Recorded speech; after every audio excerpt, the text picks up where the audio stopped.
makers, happy Halloween. This is one of the projects that I made for the Tim Holtz Free Spirit Fabrics Eclectic Elements Frightful Substrates release. The Halloween fabrics that were released included some substrates like canvas, and then also some quilting fabrics, as well as some solids and some things like that that are part of a more permanent line. They're reorderable, I guess you would say. So I used quite a few of them on this project, and I'm excited to get to talk to you about how I made it.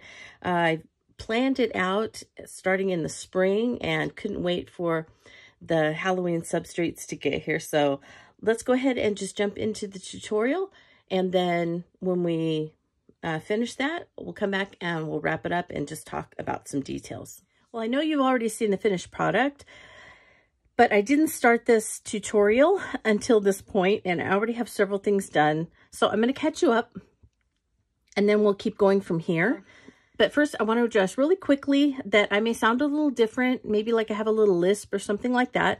I am in the process of getting what I call my movie star teeth. So I've really been wanting to have beautiful, even white teeth for years and years and years. And so finally, I'm at the point where I get to have my beautiful movie star teeth. And I just finished step 1 this week. So now I kind of sound funny because I have some temporaries in.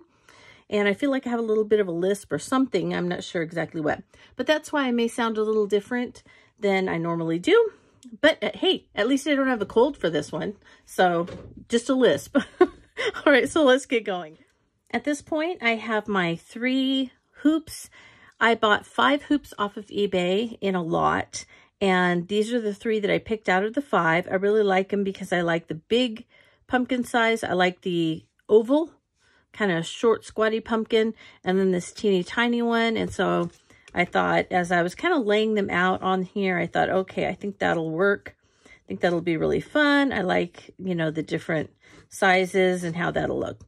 All right, next thing is that I needed to put them on something. And so the panel is one of the old District Market canvas panels, or burlap panels. I'm sorry. This is an old 12 by 12. I had several of them, and so a long time ago I was working on a project on them, and so I put some paper craft stock on them 7 or 8 years ago. So ignore what this looks like and just focus on the fact that I put some black paint around the top front edge and along each side, and I didn't completely cover it. I just kind of brushed over it to try and give it some black color on all the sides. Now I'm going to cover that with some of the, I think this is called Spells fabric. So let me get the fabrics so that you can see what those are. So these are mostly from the Embark Frightful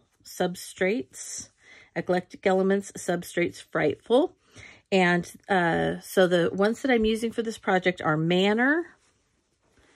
And then the plaid one is called Foreboding. And this cool damask one is called Spellbound. And then this one I'm using as the background is called Spells.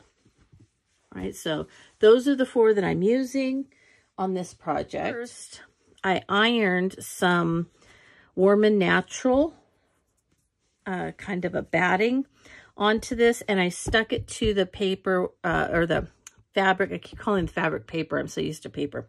I stuck it to the fabric with the Wonder Under fusible webbing, iron-on fusible webbing, and then I cut around all of it with my pinking shears so that there would be a little bit of that black reveal around the edge.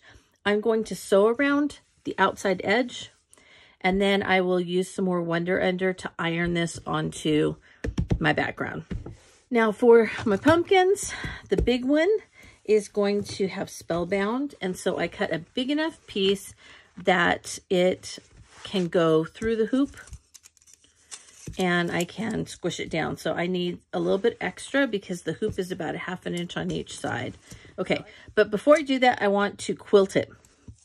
So I have put some pins in here, and I have the Warm and Natural, and then I just have a piece of muslin on the back, just plain muslin, and I have pinned those together. And how I'm going to quilt this, I wanted it to be easy enough that anybody could follow this quilting and not have a problem with it. So there are several ways you can do it. You can do it on a diagonal, or you could do it straight with this fabric. And the way that you could do your sewing is that if you wanted to do straight, like square quilting, you would sew right up the middle and connect all those little squares, and then the same thing across.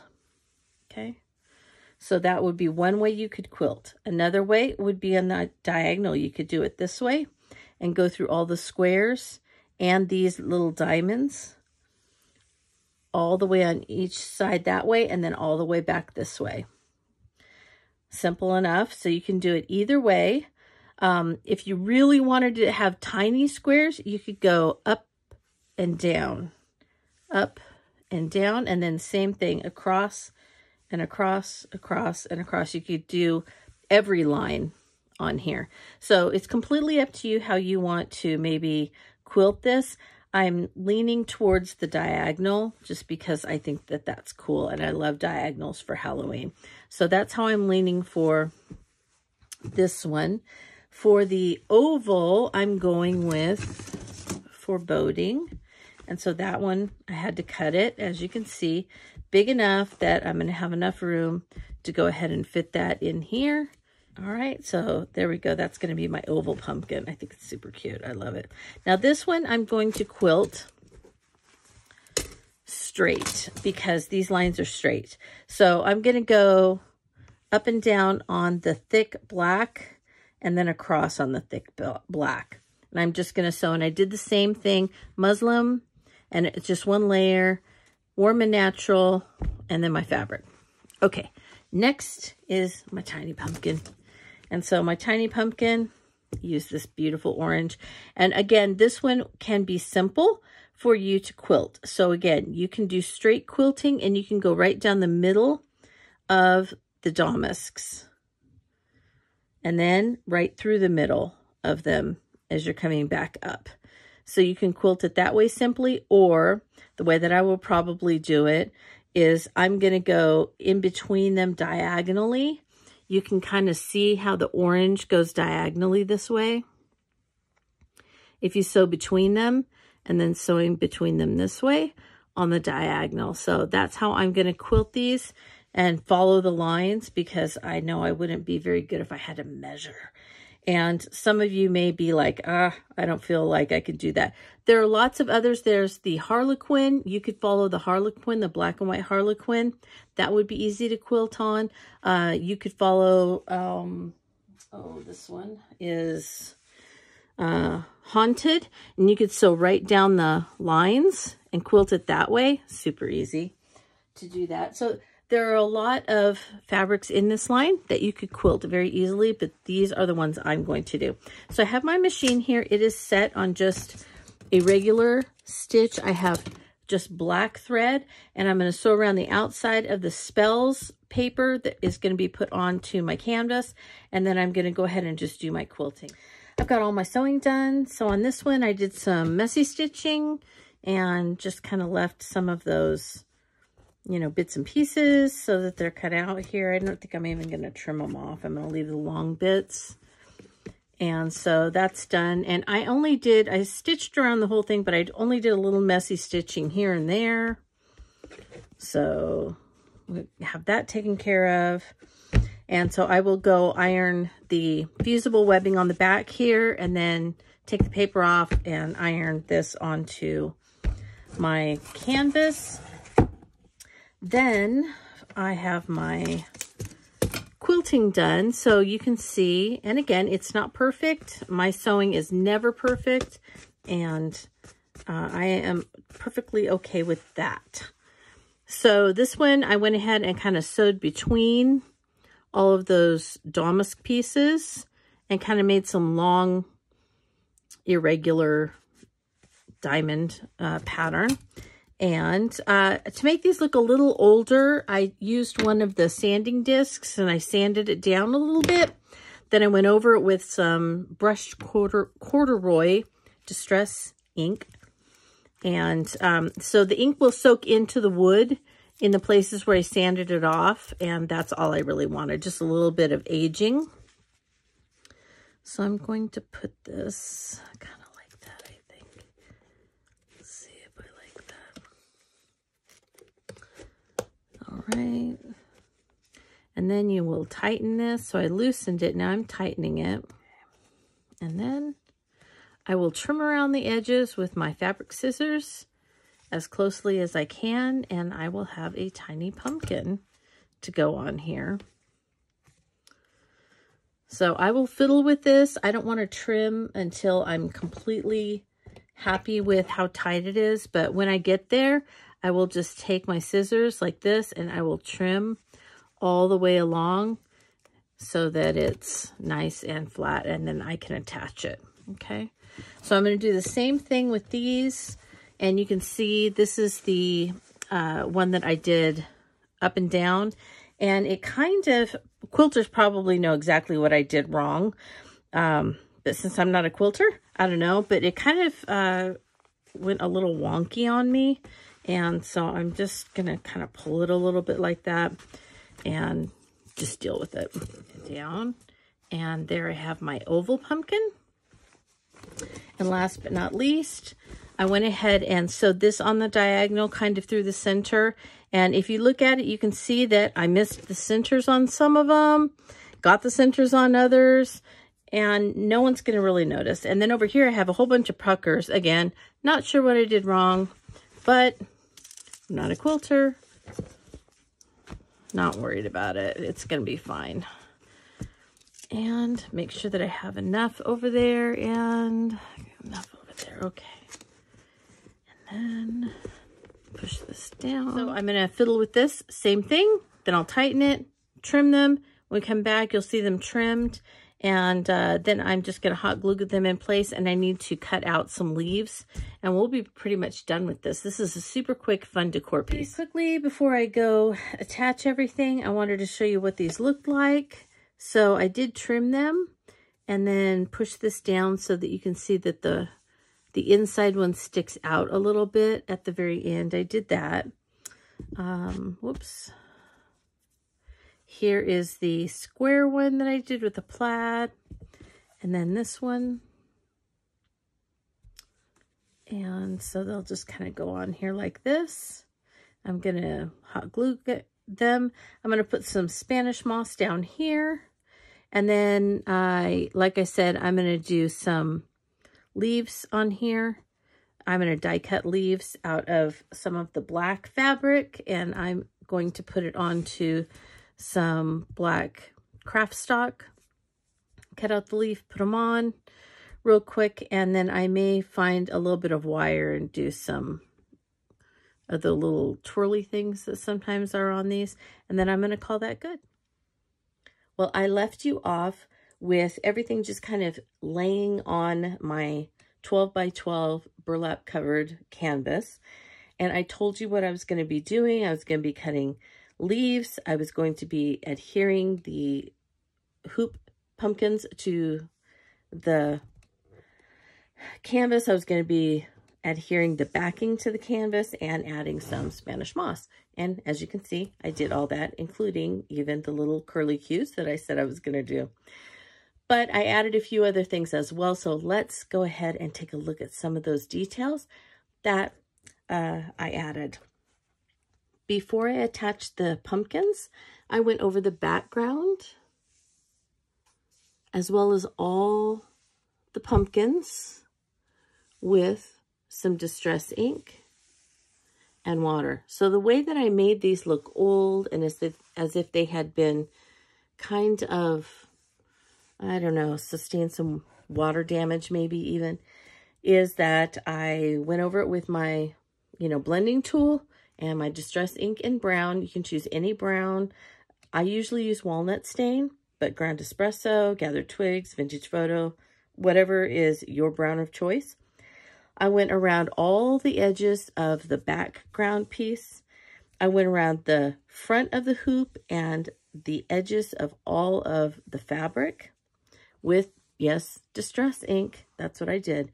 And then I went and I soaked all the edges. I sprayed it with my distress sprayer with just water around all the edges, and you can actually see how it does look like, you know, water kind of seeped in on those edges and discolored all of them. That's what I was looking for. I also feel like it ties the whole thing together, gives it really a distressed feel that I wanted.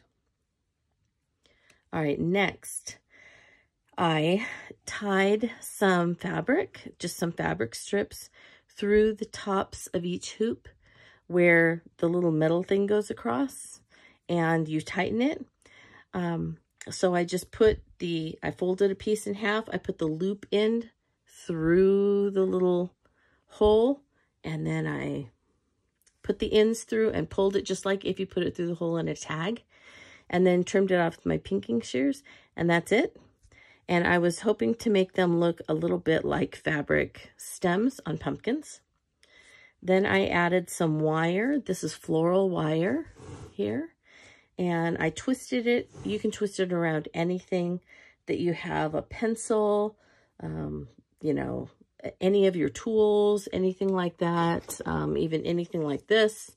Just something you twist it around, pull it out, and there you have little curly cues. Now mine were green, and I went around them with, I wrapped some brown floral tape around them before I put them on. And then I told you I was going to be cutting some leaves. The leaves are from the Leaf Fragments die set. And all I did to cut the leaves was to take some of the black fabric, and I attached it to some black of the craft stock. And so I attached the craft side to the back of the fabric, and I do that with Wonder Under iron-on fusible web. So I do it with Wonder Under. Tim does it by brushing some collage medium lightly onto the craft side of the paper, and then just pressing the fabric into it and letting it dry, and then you can die cut it. So it's simple enough to die cut fabric as long as it has paper on the back of it, okay? So either fusible web or Tim's version of the distress collage medium, either one will work. Then I went over those with distress ink and water as well. I crinkled them up a little bit to make them even more worn, and then I hot glue gunned them into place on each of the pumpkins. Now, when I attach the pumpkins, so I attached the backing, of course, to my canvas, and I did that also with fusible web, but as we know, you could brush collage medium on and go ahead and adhere it that way as well. Then I went to attach my hoop pumpkins, and I used my hot glue gun. I put it around the edge of the back side of the large hoop, and I centered it and stuck it on. But I tried to push it up a little bit because I knew I needed some room down here. So just the tiniest bit above the bottom. Then I attached this one also with hot glue, and it's mostly stuck here and then a little bit over here on this hoop, and then it's also stuck on the fabric here. But the main points that you want to get are where it comes in contact with the hoop. Now that caused it to be up off of the background here, and so you can see that there's a little bit of space back there, and I tried to fill some of that in with some of the moss. And then over here, when I added the small pumpkin, it is attached here and up here on this hoop, and then there was nothing underneath this side. So I actually took a little bit of foam. I have some foam from that I save all of them, and they come in, let me see, the vignette trays, and it's a square piece of foam about 4 inches long and about 1 by 1 inch. And so I trimmed some of that off, and I stuck it under this edge over here, and then I just covered it with sticking some of the Spanish moss in so that you couldn't see it, but that it did support this corner so that this corner didn't dip. And that was pretty much it. Covered any mistakes down here at the bottom or any gaps with my Spanish moss and hot glue, and I was done. And so I'm really pleased with how quickly this came together. Had a lot of fun with my faux quilting over here, and I know that probably actual quilters are just cringing, but you know what, as a crafty sewer and not an actual seamstress or sewer, I am pleased with how these turned out. I just had a lot of fun just playing, and that's really what this is for. This is for fun crafting with fabric, and I had a lot of fun. And I hope you did too. I hope you enjoyed watching how I put this together. And if you have any questions and I didn't cover it, please contact me either in the comment section of this video, or you can contact me through my blog at playswellwithpaper.blogspot.com. There's a contact section in the right-hand column, and I can get back to you that way as well. I want to thank you so much for watching this tutorial. Your support means so much to me, and I really, really do appreciate it. And with that, I just want to wish you a very creative day.